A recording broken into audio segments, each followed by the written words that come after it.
ప్రార్థన చేసుకుందామండి. పరిశుద్ధుడైన మా ప్రభా, మీకు స్తోత్రాలు వందనాలు చెల్లించుకుంటున్నాము. మహోన్నతుడా మా ప్రభైన యేసు, మిమ్మల్ని స్తుతిస్తూ ఉన్నామయ్యా. మిమ్మలను స్తుతించుటకును, మిమ్మలను గూర్చి పాడి కీర్తించి ఘనపరచుటకును సహాయం చేయండి. మీ కృపలో మమ్మలను బలపరచమని ప్రార్థన చేస్తూ ఉన్నాము. మీరు మాకు ఇచ్చిన ఈ సమయాన్ని బట్టి మీకే స్తోత్రాలు వందనాలు చెల్లిస్తూ ఉన్నాము. కృపామయుడా, దయా సత్య సంపూర్ణుడా, మీకే స్తోత్రాలు వందనాలు చెల్లిస్తూ ఉన్నాము. మీరు ఈ ఆరాధనకు అధ్యక్షత వహించండి. తండ్రిని ఘనపరచుటకును, రక్షకుడైన యేసుక్రీస్తును మహిమపరచుటకును, మేము నాయన పరిశుద్ధాత్మనితో సహవాసము చేయుటకును కృపను దయచేయండి ప్రభా. మా అంతరంగములను మీరు కనికరించండి, మా అంతరంగములను మీరు బలపరచండి. మీ ఆత్మశక్తిని, ఆత్మ పట్టుదలను మాకు మీరు దయచేయండి. ఆత్మ విషయమై తీవ్రత కలిగి ఉండమని చెప్పినారు, అలాగే దేవుని విషయంలో పట్టుదల కలిగి ఉండమని చెప్పినారు. మీ యొద్ద సహనముతో కనిపెట్టమని మీరు చెబుతున్నారు ప్రభా. అట్టి నాయన స్వభావం మాకు మీరు దయచేయండి. తండ్రి అయిన దేవా, మీ సన్నిధిలోనికి వచ్చి మిమ్మల్ని వేడుకొంచున్నాము. మీరు మాకు అధ్యక్షత వహించండి. ఏ రీతిగా మిమ్మల్ని స్తుతించి ఘనపరచవలనో సమస్త విషయాల్లో మీరే మీ కృపను మాకును మీరు సమృద్ధిగా మీరు దయచేయండి. ఈ ఆవరణమంతా మీ సన్నిధితో నింపండి ప్రభా. పాటలు పాడుచుండగా ఆ పాటల ద్వారా దేవుని యొక్క ఆత్మ మమ్మలను బలపరచునట్లుగాను, మిమ్మలను మహిమపరచువారముగా చేయండి ప్రభా. అలాగే మాలో ఉన్నటువంటి నిర్లక్ష్యము, నిర్లిప్తత సంపూర్ణంగా తొలగిపోనట్లుగా చేయండి. దుష్టుని యొక్క ఆటంకములు మాలో కానీ, ఈ ఆవరణంలో కానీ ఎవరిలో ఎక్కడ ఆటంకములు లేకుండా చేయండి ప్రభా. అడ్డుబండయు అడ్డు గోడలను కూలద్రోయమని ప్రార్థన చేస్తూ ఉన్నాము. మిమ్మలను ఘనపరచుటకు మాలో ఉన్న అభ్యంతరములన్నిటినీ మీరు తొలగించండి. పరిశుద్ధాత్ముడా, మీరు మా మధ్య కదలండి. మీ కొరకు మేము మార్గమును సరళము చేయువారముగా చేయండి నాయన. మీరు మా మధ్య సంచరించున్నట్లుగా మా పరిసరాలను, మమ్ములను పరిశుద్ధపరచమని ప్రార్థన చేస్తూ ఉన్నాం. రాజులైన యాజక సమూహముగా మమ్మల్ని ఇక్కడ చేర్చి మహిమా ఘనత ప్రభావాలు మీరే ఆరోపించుకొనమని నజరేయుడైన యేసు నామమున అడిగి వేడుకొనుచున్నాము తండ్రి, ఆమేన్. పాటలు పాడుకుందామండి. నీతో నేను నడవాలని, నీతో కలిసి ఉండాలని,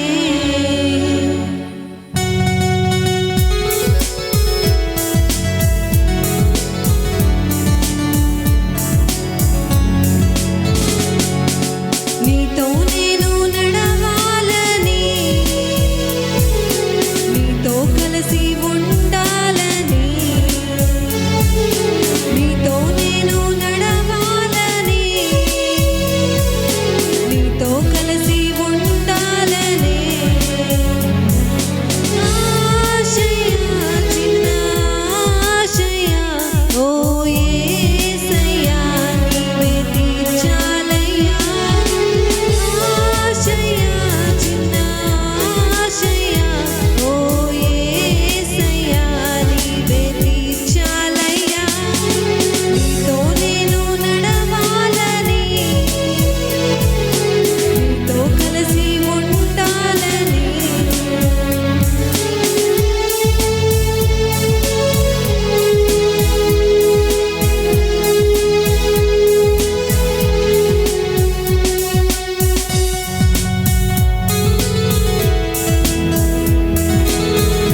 జీవాత్మానా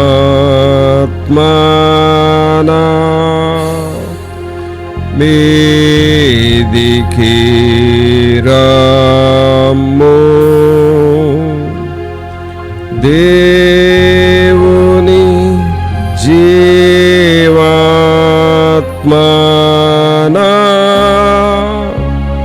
మీదికి రమ్ము. వీరచు వంచు మాలచు నింపు, దేవుని జీవాత్మానా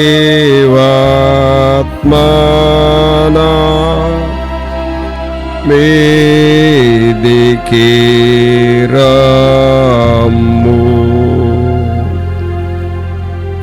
పరిశుద్ధుడైన మా ప్రభా, మీకు స్తోత్రాలు వందనాలు చెల్లిస్తూ ఉన్నాము. మహోన్నతుడా మా ప్రభు అయిన యేసు, మీ వైపు చూస్తూ ఉన్నాము. మమ్మల్ని ప్రేమించి మీరు ఇచ్చిన ఈ సమయాన్ని బట్టి మీకు స్తోత్రాలు, మీకు వందనాలు. ప్రతి విధమైన అభ్యంతరపరచు ఆత్మలను సంపూర్ణంగా మీరు తొలగించి మీ వాక్యము దగ్గరకు వస్తూ ఉన్నాం ప్రభా. మీ వాక్యములో ఉన్న శక్తిని మాకు మీరు దయచేయండి.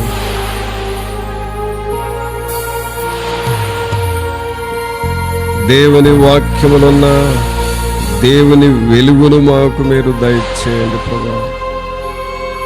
పరిశుద్ధాత్ముడా, మీ వైపు చూస్తూ ఉన్నాము నాయనా. ఈ వాయుమండల సంబంధమైన ప్రతి దురాత్మ శక్తుల్ని యేసు నామమున బంధిస్తూ ఉన్నాము ప్రభా. మేము మీ బిడ్డలము, మీకు చెందిన వారం. మీ ఆత్మ మాలో ప్రవహించాలి. మీ సన్నిధి, మీ ప్రభావము, మీ నడిపింపు మేము కలిగి ఉండాలి ప్రభా. అట్టివారిగా మమ్మలను చేయండి. మీ వాక్యము దగ్గరకు వస్తుండగా మీ వాక్యం ద్వారా మాతో మాట్లాడమని నజరేయుడైన యేసు నామమున అడిగి వేడుకొనుచున్నాము తండ్రి, ఆమేన్. ప్రియులారా, మనం ఉత్తర ప్రత్యుత్తరాలుగా చదివిన వాక్య భాగం చూసుకుందాం. కీర్తనల గ్రంథము 127వ కీర్తన.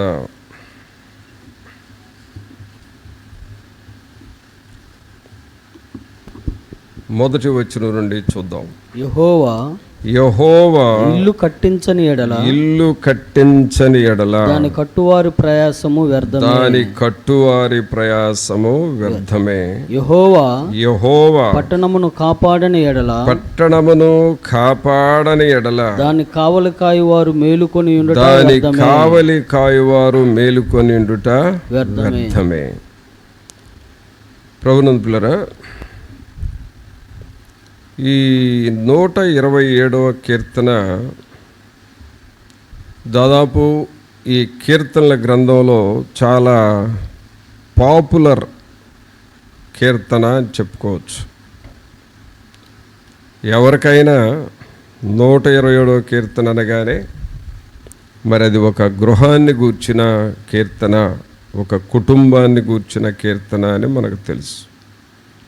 అలాగే 23వ కీర్తన కూడా యెహోవా నా కాపరి అనే కీర్తన, అది 23 జనరల్గా అందరికీ తెలుస్తుంది.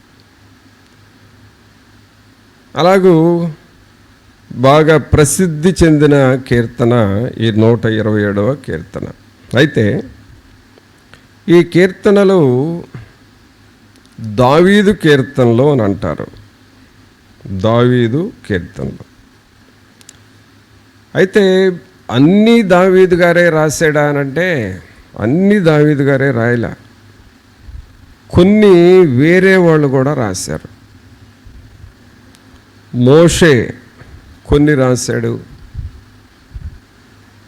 అలాగే ఆసాపు కుమారులు వాళ్ళు కొన్ని రాశారు. తర్వాత ఇప్పుడు మనం చదివిన కీర్తన అయితే సొలొమోను రాశాడు. సొలొమోను తర్వాత ఎక్కువ భాగం దావీదు గారు రాశాడు. అయితే వాళ్ళు ఏం చేశారంటే ఈ కీర్తనలన్నిటినీ దావీదుకి అంకితం చేసేసారు. అందువల్ల టోటల్గా అవి దావీదు గారి యొక్క కంట్రోల్లోకి వచ్చేసినాయి ఆ కీర్తనలన్నీ. అందువలన దావీదు కీర్తనలు అనే పేరు వచ్చింది. అయితే ఈ సొలొమోను రాసిన కీర్తనలో ఈయన ఒక కవి. సొలొమోను మంచి జ్ఞాని, at the same time poet, మంచి కవి. తర్వాత మంచి సామెతలు చెప్పే వ్యక్తి. అందువల్ల తను సామెతల గ్రంథాన్ని రాయటం జరిగింది. ఆయన జీవితానికి కుటుంబానికి కావలసిన విలువైన సామెతలు చెప్పాడు. తర్వాత తను ఒక గృహము కట్టుకునే విషయం కూడా చెబుతూ వచ్చాడు. ఆ గృహము అనేది మనకెంత జ్ఞానం ఉన్నా, మనకెంత డబ్బు ఉన్నా, మనకెంత ఎక్స్పీరియన్స్ ఉన్నా మనం గృహాన్ని కట్టలేము. దేవుడే గృహాన్ని కట్టగలడు అనే సత్యాన్ని సొలొమోను బయటపెట్టాడు. సొలొమోను దగ్గర జ్ఞానం ఉంది, అలాగే హోదా ఉంది, అలాగే డబ్బు ఉన్నది, అన్నీ ఉన్నాయి. కానీ టోటల్గా ఒక ఫ్యాక్ట్ ఒప్పుకుంటున్నాడు సొలొమోను. అదేంటి అంటే గృహము కట్టడం అనేది దేవుడే కట్టాలి అని చెప్పాడు. అందుకనే అక్కడ మొదటి వచనంలో ఏమన్నాడంటే, యెహోవా ఇల్లు కట్టించని ఎడల దాని కట్టువారి ప్రయాసము వ్యర్థమే. గృహము అనగానే it is similar to heaven. ఇల్లు అనేది పరలోకానికి గుర్తుగా ఉంటుంది.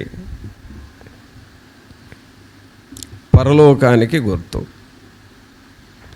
అందువలన ఇల్లును మనం తేలిగ్గా తీసుకుంటున్నాం, కానీ ఆ ఇల్లు లేదా గృహము పరలోకం లాంటిది.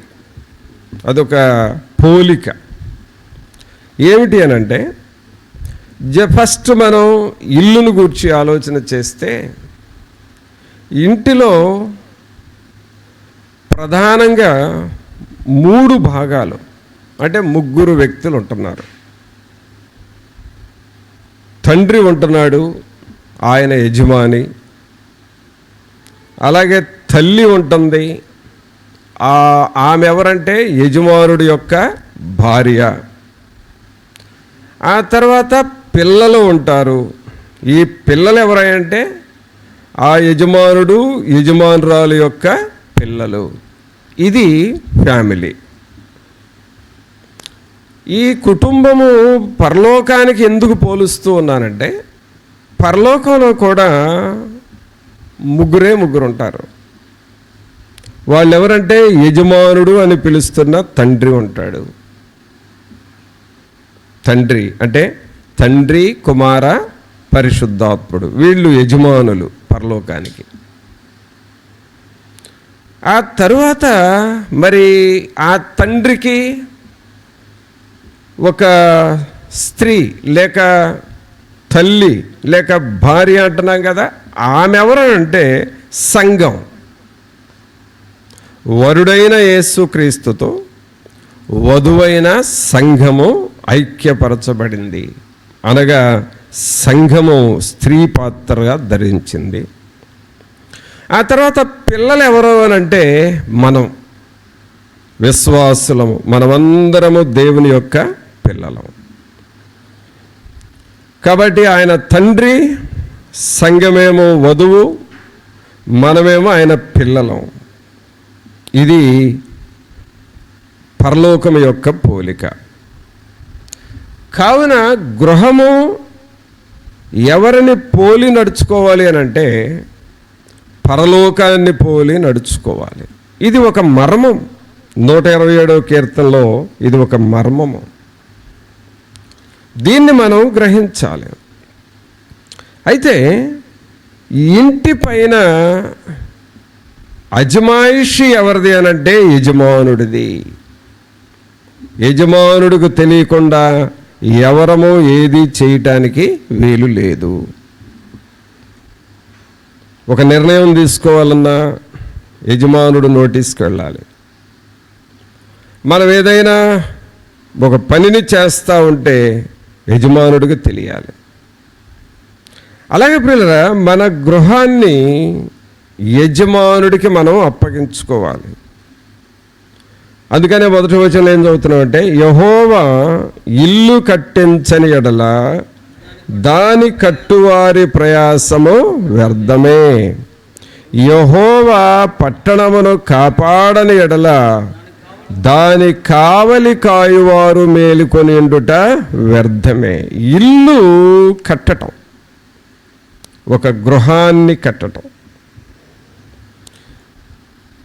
దేవుడు ఒక గృహాన్ని కట్టినప్పుడు ఆ ఇల్లు ఏమవుతుందంటే వర్ధిల్లుతుంది, అభివృద్ధి చెందుతుంది.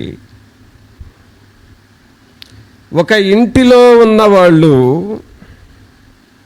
ఆ గృహస్థులు లేక ఆ కుటుంబీకులు ఈ యజమానుడైన దేవునితో కనెక్షన్లో ఉంటే, దేవునితో సరి అయిన సంబంధంలో ఉంటే ఆ ఇల్లు వర్ధిల్లుతుంది, ఆశీర్వదించబడుతుంది.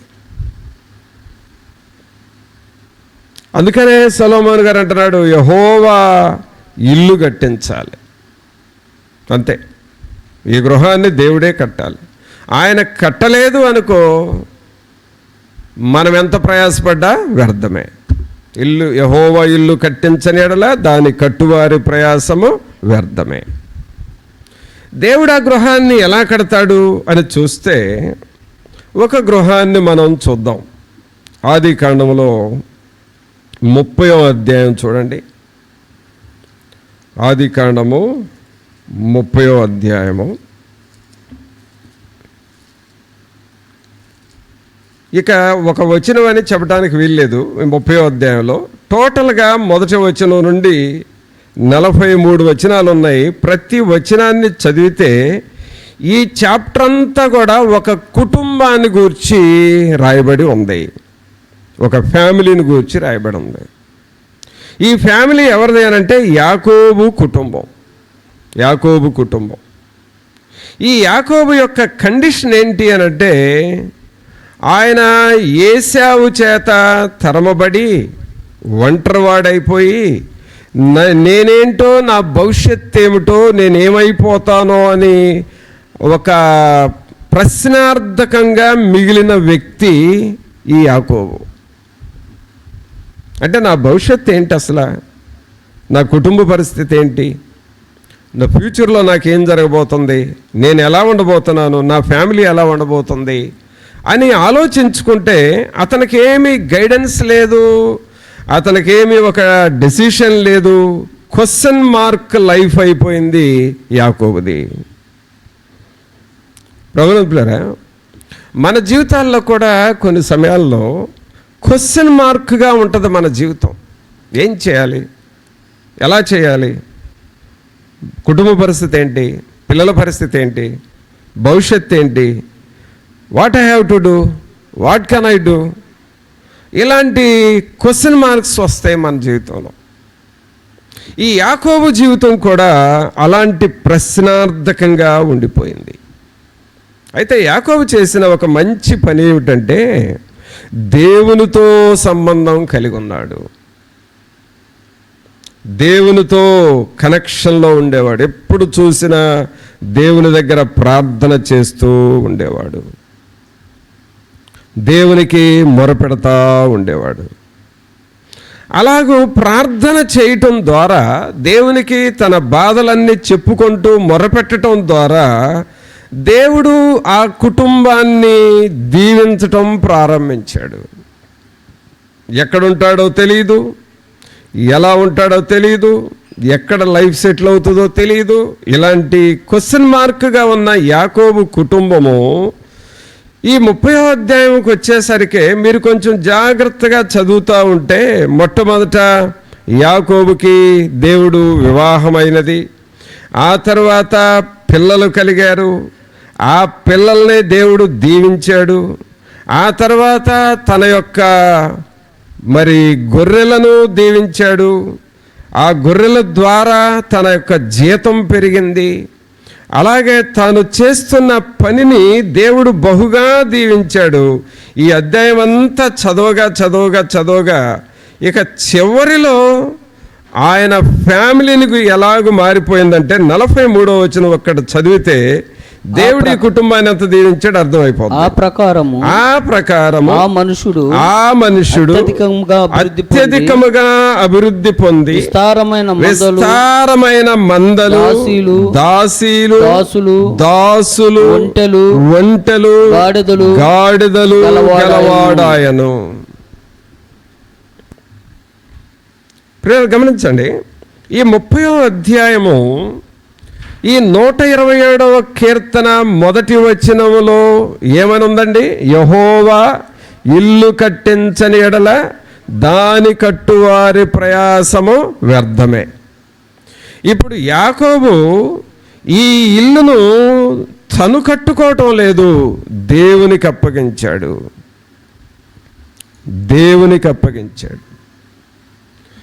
యాకోబు ఎప్పుడైతే ప్రభువా నా ఇల్లును మీరు కట్టండి, నా కుటుంబాన్ని మీరు దీవించండి, నా పిల్లలను ఆశీర్వదించండి, మా భవిష్యత్తును ఆశీర్వదించండి అని ఎప్పుడైతే యాకోబు దేవుని మీద ఆధారపడి దేవుడే నా గృహాన్ని కట్టాలి అని ఎప్పుడైతే దేవుని మీద ఆధారపడి ప్రార్థన చేసుకున్నాడో 30వ అధ్యాయం అంతా కూడా యాకోబు కుటుంబం యొక్క దీవెనలే కనబడతా ఉన్నాయి.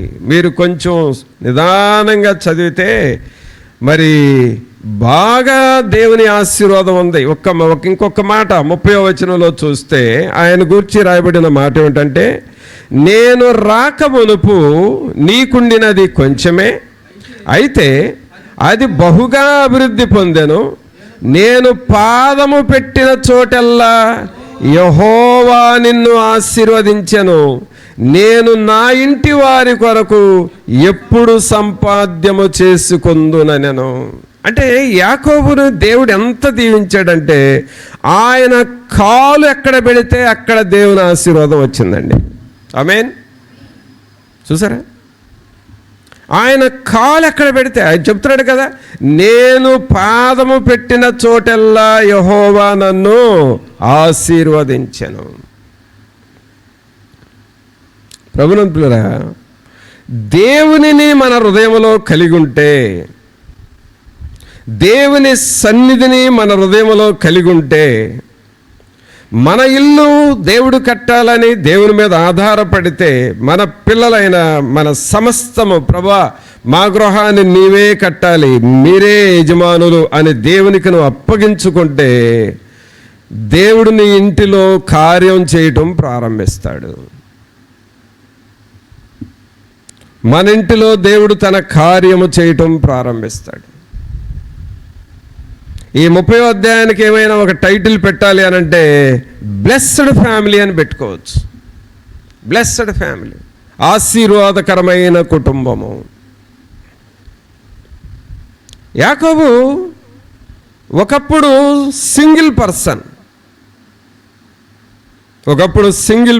వాళ్ళ అన్న తరిమేశాడు, తల్లిదండ్రులకు దూరం అయిపోయాడు, ఒంటరిగా వెళ్ళిపోయాడు, ఎక్కడికి వెళతాడో తెలియదు, ఎక్కడ బ్రతుకుతాడో తెలియదు, తనకు అసలు కుటుంబం ఉంటుందో లేదో తెలియదు, తనకు పెళ్ళవుతుందో లేదో తెలియదు, అసలు ఫ్యామిలీ పిల్లలు ఉంటారో లేదో తెలియదు. ఒక సింగిల్ పర్సన్. కానీ ఈ సింగిల్ పర్సన్కి ఎవరు తోడుగున్నారంటే యెహోవా దేవుడు తోడై ఉన్నాడు. నేను ఒంటరిని కాను, నేను నా దేవునితో జంటగా ఉన్నాను అని చెబుతా ఉన్నాడు. మనం కూడా సింగిల్ పర్సన్గా ఉంటాం కొన్ని సమయాల్లో, కానీ దేవునితో ఉండటం మనం నేర్చుకోవాలి. దేవుని సన్నిధితో మనం ఉండటం నేర్చుకోవాలి. దేవుని సన్నిధి మనలోనికి వచ్చి, దేవుని ఆత్మ మన లోపలికి వచ్చి, దేవుని ప్రభావము, దేవుని శక్తి మన లోపలికి వచ్చి ఏమవుతుందో తెలుసా? మనం ఎక్కడికి వెళితే అక్కడ దేవుని ఆశీర్వాదం వచ్చేస్తుంది. ఈ యాకోబు కొంతకాలం లాబాను ఇంటిలో ఉన్నాడు. ఆ ఇంటిలో ఉన్నాడు కాబట్టి ఆయన ఏమంటున్నాడు? 30వ వచనంలో చూస్తే, నేను రాకమునుపు, చూసారా ఎలాంటి సీక్రెట్ చెబుతున్నాడో, నేను రాకమునుపు నీకుండినది కొంచెమే. లాబాను గారు అంటే ఆయన మామ అవుతాడు. మామగారు, నేను మీ ఇంట్లోకి రాకముందు నీకుందంత కొంచెమే. నువ్వు చాలా సామాన్యమైన వ్యక్తివి నేను రాకమునుపు. నేను వచ్చిన తర్వాత ఏమైంది? అయితే అది బహుగా అభివృద్ధి పొందెను. నేను రాకముందేమో నువ్వు చిన్నోడివి, కొంచెమే. నేను వచ్చిన తర్వాత నువ్వు బాగా అభివృద్ధి పొందావు. నేను పాదం పెట్టిన చోటల్లా యెహోవా నిన్ను ఆశీర్వదించాను. దీనికి కారణం ఏంటి అనంటే, యాకోబుతో దేవుడు ఉన్నాడు. యాకోబుతో దేవుని సన్నిధి ఉన్నది. యాకోబుకున్న అలవాటు ఏంటంటే, తనకెన్ని బాధలున్నా సరే ఒంటరిగా వెళ్ళి దేవునికి ప్రార్థన చేసుకునే అలవాటు ఉంది. కావున ప్రభువుని పిల్లరా, యెహోవా ఇల్లు కట్టించని ఎడల దాని కట్టువారి ప్రయాసము వ్యర్థమే. అందువలన యాకోబు దేవుడే నా ఇల్లు కట్టాలి అని అనుకున్నాడు. తనకు వివాహమైంది, భార్య, పిల్లలు, ఆయన మేపుచున్న గొర్రెలు ఆశీర్వదించబడ్డాయి. ఎంత గొప్పవాడిగా మారాడని విన్నాం మనం 43వ వచనంలో. ఆ ప్రకారము ఆ మనుషుడు అత్యధికముగా అభివృద్ధి పొంది, చూసారా, అత్యధికంగా అభివృద్ధి పొంది విస్తారమైన మందలు. ఆ రోజుల్లో ప్రియులరా, ఒక వ్యక్తి యొక్క ఆస్తి ఈ రోజుల్లో లాగా డబ్బు మీద డిపెండ్ అయ్యేది కాదు. బంగారం, డబ్బు బాగా ఉంటే ఆస్తిపరులు అని ఈ రోజుల్లో పేరు. కానీ ఈ యాకోబు, అబ్రహాము, ఇస్సాకు, యాకోబు వీళ్ళ టైంలో ఆస్తిపరులు అంటే ఆ రోజుల్లో మనీ దాచుకోవడానికి బ్యాంకులు లేవు. అలాగే బంగారం మీద వాళ్ళకి పెద్ద దృష్టి లేదు. వాళ్ళ ఆస్తి అంతా కూడా గొర్రెల రూపంలో ఉండేది. ఎక్కువ గొర్రెలు ఎవరికి ఉంటే వాళ్ళు ఆస్తిపరులు. వాళ్ళ ఆస్తి అంతా కూడా గొర్రెలు, గాడిదల రూపంలో ఉండేవి. కొన్ని వేల గొర్రెలు ఉంటే కొంతమందికి ఆయన ఆస్తిపరుడు, కొంతమందికి లక్షల గొర్రెలు ఉంటాయి, వాళ్ళు ఇంకా పెద్ద ఆస్తిపరులు. అలా అందుకని ఇప్పుడు యాకోబు ఆస్తిపరుడైపోయాడు. ఏమైనా చదువుతున్నాము, ఆ ప్రకారము ఆ మనుషుడు అత్యధికంగా పొంది విస్తారమైన మందలు, దాసీలు, దాసులు, ఒంటెలు, గాడిదలు గలవాడాయను. అంటే 3 రకాల డిపార్ట్మెంట్స్ ఈయన ఫ్యామిలీలో అభివృద్ధి చెందినాయండి. ఒకటి పర్సనల్గా ఆయన అభివృద్ధి చెందాడు, 2 ఫ్యామిలీ అభివృద్ధి చెందింది, 3 పిల్లలు అభివృద్ధి చెందారు, 4 జంతువులు అభివృద్ధి చెందినాయి. ఆస్తి అంతా కూడా 3 రకాలుగా వచ్చేసింది. అవేంటి అని అంటే, గొర్రెలు, 2వది ఒంటెలు, 3వది గాడిదలు. గొర్రెలు, ఒంటెలు, గాడిదలు ఇవి ఎక్కువగా ఉన్న వాళ్ళు ఆస్తిపరులు. అలాగూ చేసాడు యాకోబుని. వీటన్నిటినీ చూసుకోవటానికి దాసీలు, అనగా పై ఎత్తున ఉండి వాటిని చూసుకునే దాసీలను ఇచ్చాడు. ఇవన్నీ ఆలోచన చేస్తే ఇది ఒక పెద్ద ఊరు లాంటిది, ఒక చిన్న పల్లెటూరు లాంటిది. ఆయన ఫ్యామిలీ, ఆయన పిల్లలు, ఆయన గొర్రెలు, ఆయన గాడిదలు, ఆయన ఒంటెలు అవన్నీ ఒక చోట పెడితే, అలాగే వాటిని చూసుకునే దాసీల్ని, మరలా దాసీలకు ఫ్యామిలీస్ ఉంటారు కదా, వాళ్ళందరిని ఒక చోట పెడితే అది ఒక ఊరు, అదొక విలేజ్ లాంటిది. జస్ట్ అవన్నీ ఒక చోట ఉండటానికి ఒక విలేజ్ కావాలి వాళ్ళకి. ఒకప్పుడు ఎవరైనా సింగిల్ మ్యాన్. ఇంత సింగిల్ మ్యాన్ ఇంత బలమైన వ్యక్తిగా, ఇంత విస్తారమైన వ్యక్తిగా ఎలాగ మారాడు అని అంటే, యెహోవా తన ఇల్లును కట్టాడు. ప్రభువునందు పిల్లరా, మన ఇల్లును మనం కట్టుకోవటానికి, మన ఇల్లును దేవుడు కడటానికి ఎంత తేడా ఉందండి. అందుకనే మనము దేవుని మీద ఆధారపడటం మనం నేర్చుకోవాలి. ఈ 30వ అధ్యాయము, ఆదికాండం 30వ అధ్యాయము, బ్లెస్డ్ ఫ్యామిలీ, ఆశీర్వాదం పొందిన కుటుంబముగా ఉంటా ఉంది. దేవుడు మన గృహాన్ని కట్టేలాగా మనం దేవుణ్ణి అడగాలి. తర్వాత మన కుటుంబాలలో ఇంకా దేవుని ఆశీర్వాదం రావాలంటే మనం చేయాల్సిన మరొక పని ఏమిటో చూద్దాం. కీర్తనల గ్రంథంలో 78వ కీర్తన చూద్దాం. 78వ కీర్తన 4వ వచనం చదవండి. యెహోవా స్తోత్రార్హ క్రియలను, ఆయన బలమును, ఆయన చేసిన ఆశ్చర్య కార్యములను దాచకుండా వాటిని వారి పిల్లలకు మేము చెప్పెదము. రాగల తరములలో పుట్టబో పిల్లలు దాని నెరుగునట్లును వారు లేచి తమ పిల్లలకు దానిని వివరించునట్లును వీరును దేవుని యందు నిరీక్షణ గలవారై దేవుని క్రియలను మరొకయుండి యథార్థ హృదయులు కాక దేవుని విషయమై స్థిర మనస్సు లేని వారై తమ పితరుల వలె తిరుగుబడకయు. ఇక్కడ మనం జాగ్రత్తగా చూస్తే ఈ 4వ వచనంలో మనం చదువుతున్న మాట ఏమిటంటే, ఈ కీర్తన కూడా ఆసాపు అనే వ్యక్తి రాశాడు. మనం చేయాల్సిన పని అంటే, మన కుటుంబాలు దీవించబడాలంటే మనం చేయాల్సిన పని ఏమిటంటే, యెహోవా స్తోత్రార్హ క్రియలను, ఆయన బలమును, ఆయన చేసిన ఆశ్చర్య కార్యములను దాచకుండా వాటిని వారి పిల్లలకు మేము చెప్పెదము.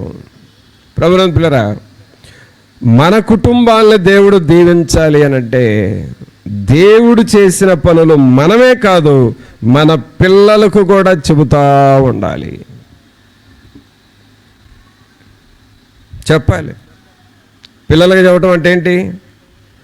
ఇప్పుడు మనం 2 రకాల ప్రజలం అండి. తల్లిదండ్రులుగా ఉన్నాం మనం, మనదొక తరం. మన పిల్లలు ఉన్నారు, వాళ్ళదొక తరం. ఇప్పుడు తల్లిదండ్రులు పడిన కష్టాలు ఉంటాయి. ఇప్పుడు మనకంటే మన ముందున్న తల్లిదండ్రులు, మన తల్లిదండ్రులు ఉన్నారు చూడండి, వాళ్ళు పడ్డ కష్టాలు ఉంటాయి. మన పేరెంట్స్, మన అమ్మ నాన్న, వాళ్ళ కష్టాలు ఎలాంటివంటే 3 పూటలు తినటానికి కూడా లేని స్థితిలో ఉండేవారు వాళ్ళు. ఒక రోజులో 3 పూటలు తినటానికి లేని రోజులు. వాళ్ళు బాగా తింటే భోజనంలో నీళ్లు పోసుకొని ఒక ఉల్లిపాయ నంచుకొని తిన్న రోజులవి, లేక ఒక పచ్చిమిరపకాయ నంచుకొని తిన్న రోజులవి. అది కూడా ఒక పూట తిని 2 పూటలు మానేసిన రోజులు. అది మనకు ముందు తరం, మన పేరెంట్స్.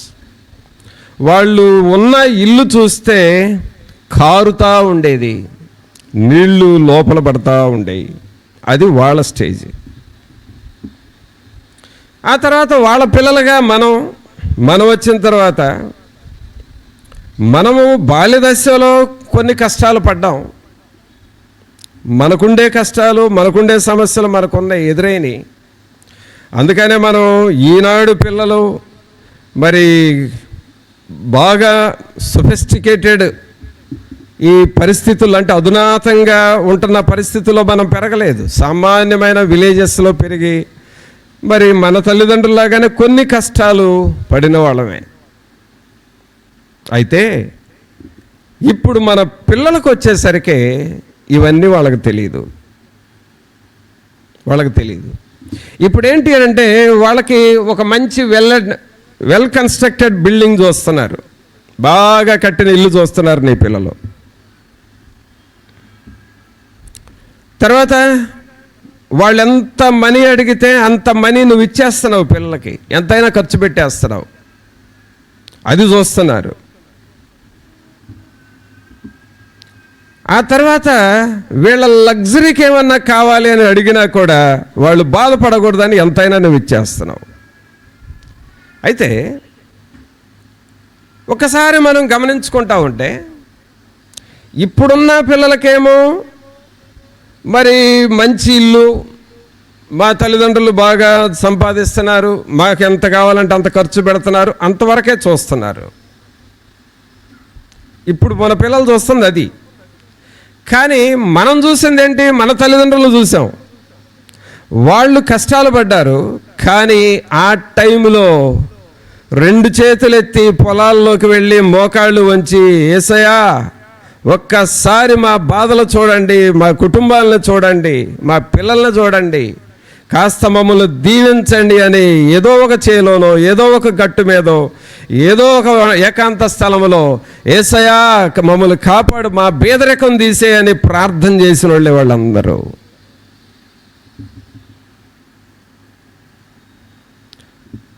ఆ రోజున వాళ్ళు పేదవాళ్ళైనా సరే, దేవుడికి ప్రార్థన చేయటం పెద్దగా రాకపోయినా సరే, వాళ్ళు అయా బేదరికంలో బ్రతుకుతున్నాము, ఇలాంటి పరిస్థితి నా పిల్లలకు రానివద్దని వాళ్ళు ఆ రోజున మట్టి మీద మోకరించి ప్రార్థన చేశారే, ఆ ప్రార్థన ఆశీర్వాదం ఈ రోజున నీ పిల్లలు చూస్తున్నారు.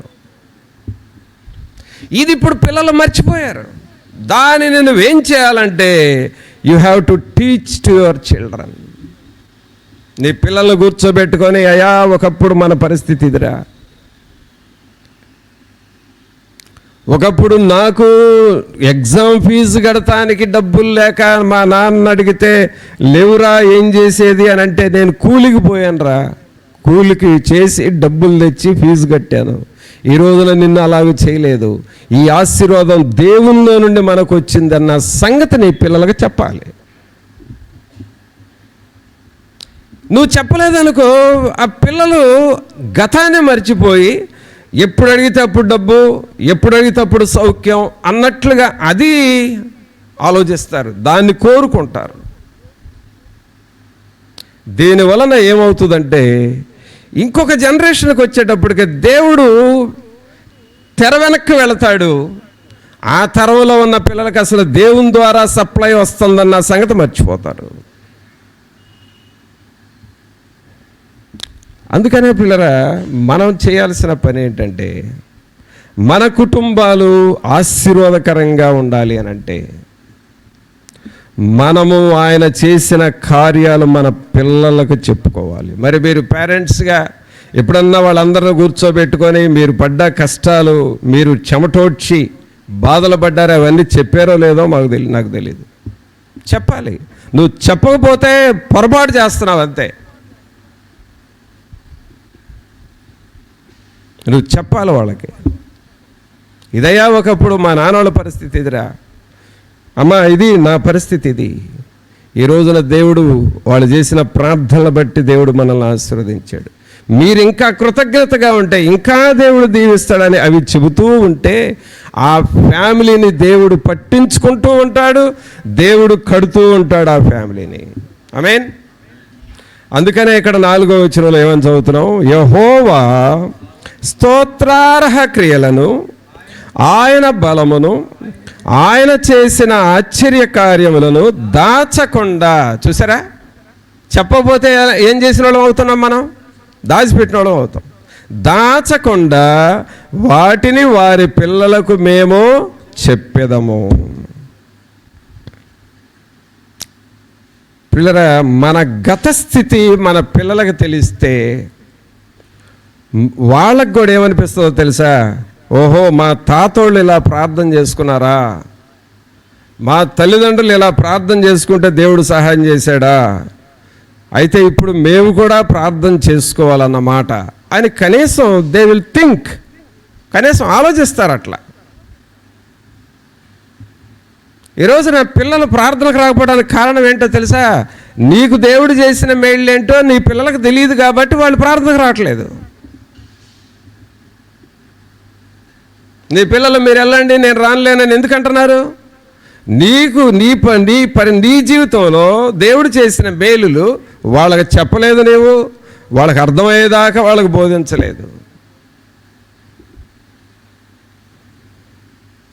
అందుకనే పిల్లరా, మన కుటుంబము దేవుడు కట్టాలి అని అంటే వాటిని మనం చెబుతూ ఉండాలి, నేర్పిస్తూ ఉండాలి. యెహోవా స్తోత్రార్హ క్రియలను, ఆయన బలమును, ఆయన చేసిన ఆశ్చర్య కార్యములను దాచకుండా వాటిని వారి పిల్లలకు మేము చెప్పేది. 5వ వచనం చదవండి. రాగల తరములలో పుట్టబోవు పిల్లలు దానిని ఎరుగునట్లును, వారు లేచి తమ పిల్లలకు దానిని వివరించునట్లును, వీరును దేవుని యందు నిరీక్షణ గలవారై దేవుని క్రియలను మరువక ఉండి, అనగా పిల్లలకు వాటిని బోధిస్తే దేవుని క్రియలు వారికి అర్థమవుతాయి. పిల్లలకు బోధిస్తే ఏం జరుగుతుందో చెప్పేదా? ఆ ఫ్యామిలీ ఎలాగూ జరుగుతుందంటే, నిర్గమకాండం ఉంది అండి. పిల్లలకు బోధించడం అనే మాట కోసం ఈ వాక్యాన్ని మీకు చూపిస్తున్నాను. నిర్గమకాండం 2వ అధ్యాయము.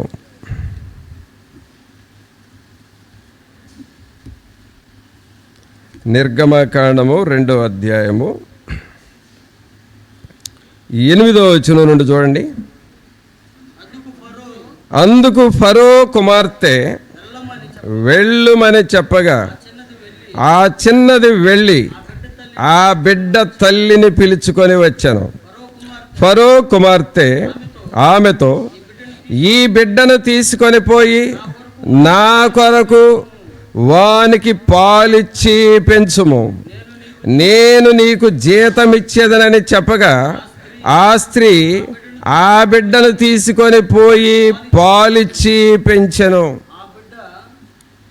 ప్రియరా గమనించండి, ఇక్కడ ఈ విషయం మన అందరికీ తెలుసు. ఇదేమి కొత్త సబ్జెక్ట్ ఏం కాదు మీకు. మోషేను గూర్చి, ఆ మోషే యోర్దాను నదిలో మరి ఆ బుట్టలో వేసినప్పుడు ఆ పిల్లవాడు ఆ నీళ్లలో పడి కొట్టుకుపోతూ ఉంటే ఒక రేవు దగ్గర ఈ ఫరో కుమార్తెలో స్నానం చేయడానికి వెళ్ళి అక్కడ ఆ బుట్టలో ఉన్న పిల్లోడిని, ఆ కేకలు విని ఆ పిల్లోడిని దగ్గరకు తీసి మరి ఆ పిల్లవాడిని ఇంటికి తీసుకొని వెళ్ళారు. పిల్లోడేమో చిన్న పిల్లోడు, ఏజ్ ఎంత అంటే పాలు తాగే వయసు. పాలు తాగే వయసు అంటే ఎంత అండి? సుమారు పిల్లలు ఏ వయసు వరకు పాలు తాగుతారు? 3 ఏళ్ళ? 3 నెలలా? ఓకే, 3 ఏళ్ళేమో లేనిపోయింది. 3 నెలలు గట్టిగా తాగుతారు, లేదా ఇంకా ఒక 6-7 నెలలు కూడా తాగుతారు. కొంతమంది అయితే సంవత్సరం, ఇంతకుముందు, ఇప్పుడు కుదరట్లేదులేండి, ఒక 6 నెలలు సింపుల్గా, లేదా ఒక 9 నెలలు అట్లా పాలు ఇస్తారు. అంటే పాలు తాగే వయసు అంటే ఈ మోషే నెలల పిల్లోడు. మరి ఈ ఫరో కుమార్తె తీసుకొచ్చి మరి పిల్లోడిని పెంచడానికి ఎవరినన్నా చూడు అని అంటే మరి కరెక్ట్గా ఆ పిల్లోడి తల్లినే తీసుకొచ్చింది. అమ్మా ఇదిగో ఈమె పిల్లోడిని పెంచుతారని.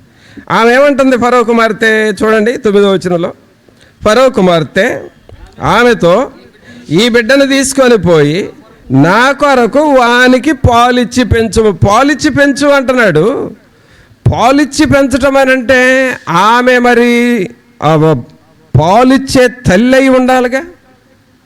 పాలిచ్చే తల్లి మాత్రమే పాలు ఇవ్వగలదు. మరి ఏమేమంటుంది? నువ్వు పాలిచ్చి పెంచు అని అంటానంటే ఎక్కడి నుంచి తీసుకొచ్చేస్తుంది ఆమె? అమ్మా నేను పాలు ఇవ్వలేను అని చెప్పాలి కదా ఆమె. అలాగంటలేదు. కారణం ఏంటంటే ఆ బిడ్డ తల్లే ఈమె పాలే ఆ బిడ్డకి ఇవ్వడానికి దేవుడు ఒక అవకాశం ఇచ్చాడు. అయితే పిల్లరా, ఈ తల్లి చేసిన పని ఏంటంటే ఆ పిల్లోడికి పాలు ఇస్తూ ఏం చేసిందో చూడండి 9వ వచనంలో. ఫరో కుమార్తె ఆమెతో, ఈ బిడ్డను తీసుకొని పోయి నా కొరకు పాలిచ్చి పెంచుము, నేను నీకు జీతం ఇచ్చేదనని చెప్పగా ఆ స్త్రీ ఆ బిడ్డను తీసుకొని పోయి పాలిచ్చి పెంచెను. ఆ బిడ్డ పెద్దవాడైన తర్వాత ఆమె ఫరో కుమార్తె యొద్దకు అతను తీసుకొని వచ్చాను. అతడు ఆమెకు కుమారుడాయను. ఆమె నీటిలో నుండి ఇతను తీసినని చెప్పి అతనికి మోషే అను పేరు పెట్టెను.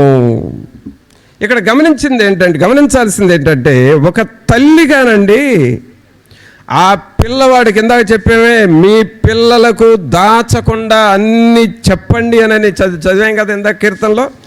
ఇప్పుడు ఆ తల్లి ఆ చిన్న బిడ్డకు అన్నీ నేర్పిందంట. పాలిస్తూనే దేవుని కథలు చెప్పింది, పాలిస్తూనే దేవుని మాటలు చెప్పింది, పాలిస్తూనే దేవుని భయభక్తులు నేర్పింది. అలాగే దేవుని సన్నిధి ఆ బిడ్డ మీద ఉండాలని ఆ బిడ్డను దీవించి ప్రార్థన చేసింది.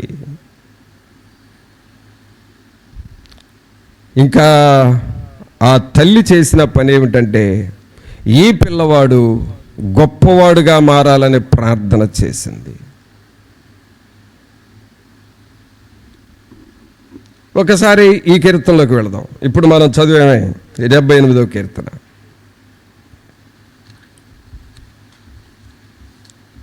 78వ కీర్తన 4వ వచనం చదివాం. యెహోవా స్తోత్రార్హ క్రియలను, ఆయన బలమును, ఆయన చేసిన ఆశ్చర్యకార్యములను దాచకుండా వాటిని వారి పిల్లలకు మేము చెప్పేది. ఇప్పుడు ఈ వచనంలో ఏమనుందో కరెక్ట్గా ఈ తల్లి తన కుమారుడైన మోషేకు దేవుడు చేసిన పనులన్నీ చెప్పింది. ఒక అండర్స్టాండింగ్కి వచ్చేసాడు. అతడు పెరిగి పెద్దవాడైన తర్వాత బాల్యకాలంలో నేర్పిన మాటలు కానీ బాల్యకాలంలో నేర్పిన పనులు కానీ ఆ పిల్లవాడికి ఎంత ప్రయోజనకరంగా మారిపోయినాయంటే ఇంకొంచెం డెవలప్ అయిన తర్వాత ఆ పిల్లోడు ఏమయ్యాడు చూద్దాం. అపోస్తుల కార్యములు తీయండి. అపోస్తుల కార్యములు 7వ అధ్యాయము. ఆ అబ్బాయి కొంచెం డెవలప్ అయ్యాడు. ఆ తర్వాత ఎలాగ మారిపోయాడంటే ఆ తల్లి ఇచ్చిన ట్రైనింగ్ ఎంత గొప్పగా మారిపోయిందో 22వ వచనం చదవండి. మోషే ఐగుప్తీల సకల విద్యలను అభ్యసించి మాటల యందును కార్యముల యందును ప్రవీణుడై ఉండెను.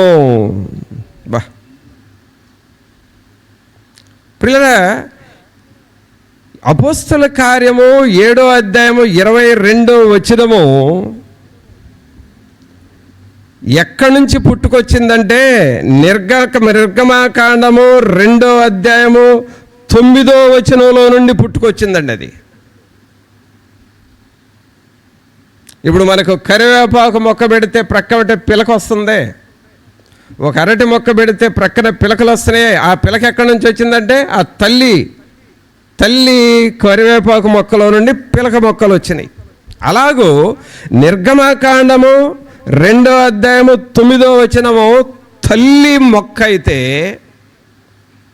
ఆ తల్లి మొక్కలో నుండి అపోస్తలుల కార్యములు 7వ అధ్యాయం 22వ వచనంలో పిల్ల మొక్క బయటకు వచ్చింది. అయితే అద్భుతం ఏంటంటే పిల్ల మొక్క తల్లి మొక్కను మించిపోయింది. తల్లిని మించిన తనయుడుగా మారిపోయాడు. కారణము దేవునికి అప్పగించింది ఆ పిల్లవాడిని.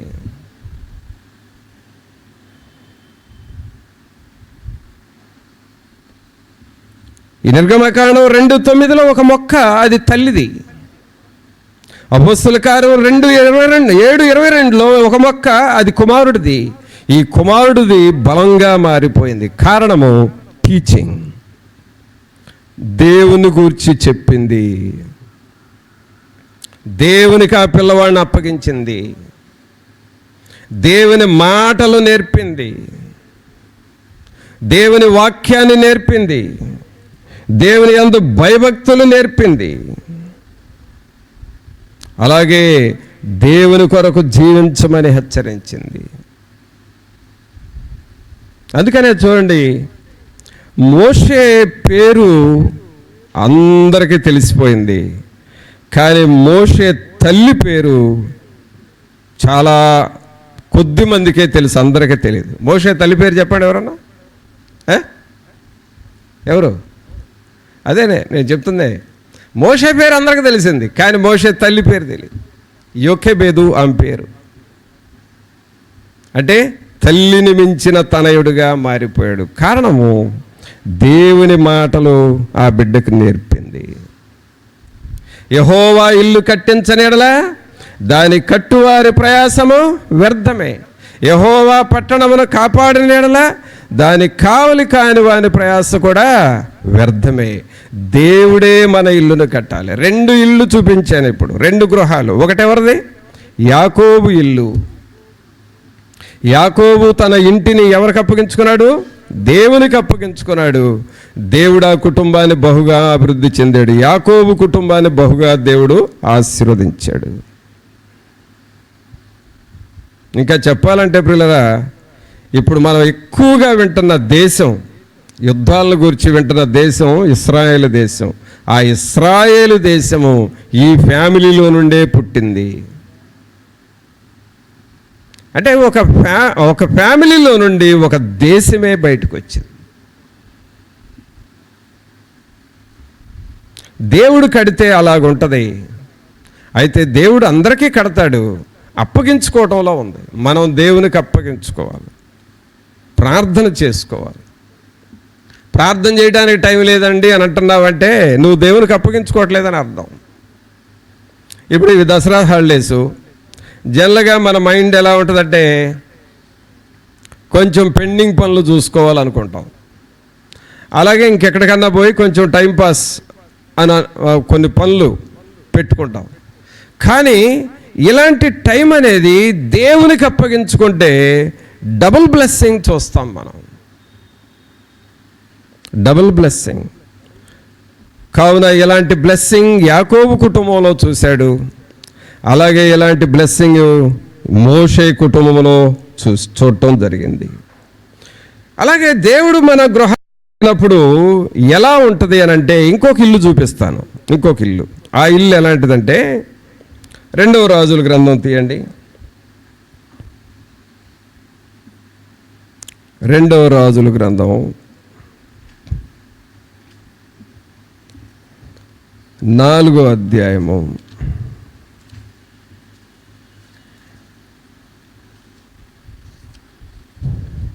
2వ రాజుల గ్రంథం 4వ అధ్యాయము 2వ వచనం చూడండి. 2వ వచనం. ఎలీషా, నా వలన నీకేమి కావలెను? నీ ఇంటిలో ఏమి ఉన్నదో అది నాకు తెలియజెప్పుమనెను. అందుకామె, నీ దాసురాలనైనా నా ఇంటిలో నూనె కొండ ఒకటి ఉన్నది, అది తప్ప మరేమీ లేదనెను. ఇక్కడ ఇంకొక ఇల్లు ఉందండి. ఈ ఇల్లు ఎవరంటే ఒక సామాన్యురాలు యొక్క ఇల్లు. ఆమె తన పిల్లలను పెట్టుకొని బ్రతుకుతూ ఉంది. అయితే అప్పులున్నాయి ఈ ఇంటిలో. ఈ అప్పులోళ్ళు వచ్చి ఆ ఇంటిని బాగా ఇబ్బంది పెడుతున్నారు. వాళ్ళ పిల్లల్ని దాసీలుగా తీసుకొని వెళ్ళాలని చూస్తున్నారు. ఇలాగూ ఉన్న ఇంటిలో ఆ తల్లికి ఏం చేయాలో అర్థం కాక ఒక దినాన ఈ కుటుంబ బాధ్యతలేంటి, ఈ కుటుంబ భారాలేంటి, అసలు మా పరిస్థితి ఏంటి అని కృంగిపోయి ఈమె చేసిన పని ఏమిటంటే దైవజనుడైన ఎలీషా గారి దగ్గరకు వెళ్ళింది. ఆ ఇంటిలోకి ఎలీషాని రమ్మని పిలుచుకుంది. ఎలీషా గారు ఆ ఇంట్లోకి వచ్చాడు. వచ్చిన తర్వాత ఏమంటున్నాడు ఆయన? ఎలీషా గారు, నా వలన నీకేమి కావాలమ్మా? నన్ను రమ్మన్నావు, నేను వచ్చాను. అయితే ఏం చేయాలి? నా వల్ల నీకేం కావాలమ్మా అని అడిగితే అప్పుడు దైవజనుడు అంటున్నాడు, నీ ఇంటిలో ఏమున్నది అది నాకు తెలియజెప్పమన్నాడు. ఆమె ఏమంటుంది? అయ్యా, నా ఇంట్లో ఒక్క నూనె కొండ మాత్రమే ఉంది, అది తప్ప ఏమీ లేదు. ఒక రకంగా చెప్పాలంటే ఈ ఇల్లు ఎంప్టీ హౌస్, ఖాళీగా ఉన్న ఇల్లు. ఎలాంటి ఇల్లు అండి ఇది? ఒక ఖాళీగా ఉన్న ఇల్లు. ఒక నూనె కొండ, చిన్న నూనె కొండ. అంటే నూనె కొండ అంటే ఎంత ఉంటుంది? ఏదో చిన్నది ఆ ఇంట్లో ఒక మూలన ఉంటుంది, అది తప్ప ఇంకేమీ లేదంటే ఇల్లంతా ఖాళీగా ఉందనే కదా. ఇది ఖాళీ ఇల్లు, ఎంప్టీ హౌస్. అయితే దైవజనుడైన ఎలీషా గారిని పిలుచుకుంది అని అంటే దేవుడే వచ్చినట్టు ఆ ఇంట్లోకి. ఆ ఇల్లు ప్రార్థన చేసిన తర్వాత ఎలాగ మారిపోయిందంటే 6వ వచనం చూడండి. పాత్రలన్నీ నిండిన తరువాత ఇంకా పాత్రలు తెమ్మని ఆమె తన కుమారునితో చెప్పగా వాడు మరేమీ లేవని చెప్పాను. అంతలో నూనె నిలిచిపోయాను. ఇక్కడ ఏమైందంటే ఎలీషా గారు వచ్చినప్పుడేమో ఖాళీగా ఉంది ఇల్లు. ఆయన ప్రార్థన చేసిన తర్వాత ఇల్లంతా పాత్రలు వచ్చినాయి, ఇల్లంతా పాత్రలు నూనెతో నింపబడ్డాయి. అంటే ఒక రకంగా చెప్పాలంటే పాత్రలతో ఇల్లు నిండిపోయింది, ఫుల్ హౌస్గా మారిపోయింది. ఎలీషా గారు రాకముందేమో ఎంప్టీ హౌస్, ఎలీషా గారు వచ్చి ప్రార్థన చేసిన తర్వాత full house. Empty has become full, ఖాళీ నిండుగా మారిపోయింది. ప్రభువుని పిల్లరా, దేవుడు మన ఇల్లు కడితే, దేవునికి మన గృహాలని మన జీవితాలను అప్పగించుకుంటే ప్రస్తుతానికి నీకు ఖాళీగా ఉండొచ్చు, ప్రస్తుతానికి వెలితిగా ఉండొచ్చు, ప్రస్తుతానికి ఏదో అంటారు చూడండి బోసిపోయింది అని అంటారే. అంటే బోసిపోయింది అని అంటే అక్కడ ఏం చేయాలో అర్థం కాని పరిస్థితి. అలాగూ ఉంటే ఉండొచ్చేమో కానీ ప్రభువుకు మనల్ని మనం అప్పగించుకున్నప్పుడు, ప్రభువుకు మన జీవితాలను మనం అప్పగించుకున్నప్పుడు మన జీవితంలో నిండుదనము వస్తుంది. ఆమేన్. మరి అలాగూ మనల్ని మనం దేవునికి సమర్పించుకుందామా? అలాగూ మన హృదయాలను మనం దేవునికి సమర్పించుకుందామా? అందుకనే మొదటి వాక్యం ఏం చదివామండి? 127వ కీర్తన. యెహోవా ఇల్లు కట్టించని ఎడల దాని కట్టువారి ప్రయాసము వ్యర్థమే. యెహోవా పట్టణమును కాపాడని ఎడల దాని కావలి కాయువారు మేలుకొనిండుట వ్యర్థమే. కాబట్టి మన గృహాన్ని ఎవరికి అప్పగించుకోవాలి? దేవునికి అప్పగించుకోవాలి. మనకున్న బరువులు, మనకున్న బాధ్యతలు, ప్రభా ఇవన్నీ నా వలన కాదు, మీరు చూసుకోండి, మీ మీద ఆధారపడుతున్నాను అని దేవుని మీద ఆధారపడటం నేర్చుకోవాలి. 3 గృహాలు చూసాం. ఒకటి ఎవరిల్లది? యాకోబు ఇల్లు. యాకోబు ఒంటరివాడిగా జీవితాన్ని స్టార్ట్ చేశాడు. అయితే అత్యధికంగా అభివృద్ధి చెందాడు. ఎందుకంటే ఆయన గృహాన్ని దేవుడే కట్టాడు. రెండవ ఇల్లు ఎవరిది చూస్తున్నాం? మోషే ఇల్లు. ఆయన కూడా ఒంటరివాడిగా యోర్దాను నదిలో మరి కొట్టుకుపోయే జీవితం, అది కొట్టుకుపోయే జీవితం అండి. మోషే జీవితాన్ని చెప్పాలంటే అది కొట్టుకుపోయే జీవితం. కొట్టుకుపోయే జీవితాన్ని తీసుకొచ్చి నాయకుడిగా చేశాడు దేవుడు. ఎవరికి అప్పగించుకున్నారు? వాళ్ళు దేవునికి అప్పగించుకున్నారు. అలాగే 3వ కుటుంబాన్ని చూసాం, ఒక విధవరాల యొక్క కుటుంబం. ఆమె అప్పులు బాధలో ఉన్నప్పుడు, ఎలాగ బ్రతకాలో అర్థం కాని పరిస్థితుల్లో ఉన్నప్పుడు దైవజనుడైన మోషే దగ్గరకు వెళ్ళి మోషే గారిని పిలుచుకొని ప్రార్థన చేయించుకుంటే ఖాళీగా ఉన్న ఇల్లు పాత్రలతోనూ నూనెతోనూ నింపబడింది. అది అమ్ముకొని ఆమె పిల్లలు బ్రతికారు. ఖాళీ ఇల్లు నిండు ఇల్లుగా మారిపోయింది. అది దేవుడు కట్టిన ఇల్లు. ఈనాడు మనము కూడా దేవునికి మనల్ని మనం సమర్పించుకోవాలి. దేవునికి మన హృదయాలను మనం లోతుగా పరీక్షించుకోవాలి. ప్రభువా, మా గృహాన్ని, మమ్ములను మీరు కట్టండి ప్రభువా అని మనం ప్రభువుని అడగాలి. చివరిగా ఒక్క వాక్యం చూద్దాం. దేవుడు మన గృహాల్ని కడుతూ ఉన్నప్పుడు జరిగే పనులు ఏమిటంటే, సామెతల గ్రంథము 13వ అధ్యాయము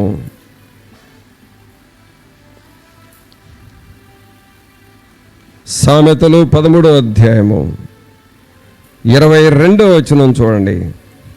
మంచివాడు తన పిల్లల పిల్లలను ఆస్తికర్తలనుగా చేయను, పాపాత్ముల ఆస్తి నీతిమంతులకు ఉంచబడను. ఇదండి దేవుడు కట్టిన ఇల్లు. పిల్లల పిల్లలు కూడా ఆస్తికర్తలుగా మారతారు. ఆమేన్. ఇది దేవుడు కట్టిన ఇల్లు. అందుకనే చదువుతున్నాం కదా, మంచివాడు తన పిల్లల పిల్లలను ఆస్తికర్తలనుగా చేయును, పాపాత్ముల ఆస్తి నీతిమంతులకు ఉంచబడను. కావున మనము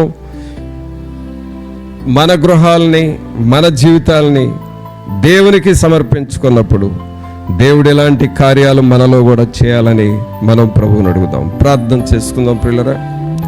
ఒక నిమిషం అందరం తలలు వంచి, పరిశుద్ధాత్మ దేవుడు మనతో ఉండి మనల్ని నడిపించాలి అని ప్రభా, మీ వాక్యము ద్వారా మమ్మల్ని మీరు హెచ్చరిస్తూ ఉన్నారు. మా గృహాలు మీరు కట్టాలి అని మీరు ఆలోచిస్తున్నారు కదా ప్రభా.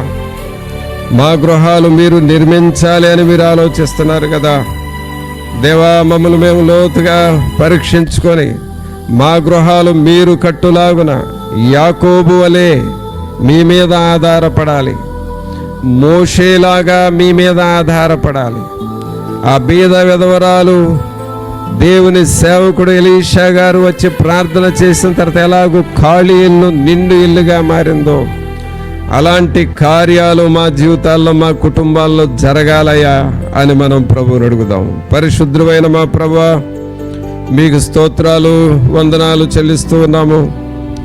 మహోన్నతుడా, మహాగణుడా, మా ప్రభు అయిన యేసు మిమ్మల్ని స్తుతిస్తున్నాం ప్రభా. జీవాధిపతి మీకు వందనాలు. గణుడు అయిన మా దేవా మిమ్మల్ని స్తుతిస్తూ ఉన్నాము. యెహోవా, మీరు మా గృహమును కట్టమని వేడుకొంచున్నాం. పరిశుద్ధాత్మ దేవుడా, మా గృహాన్ని మీరు కట్టండి ప్రభా. మమ్మల్ని మేము మీకు సమర్పించుకో. మా పిల్లలకు, మా తల్లిదండ్రులు పడ్డ కష్టాలు వారికి చెప్పాలయ్యా.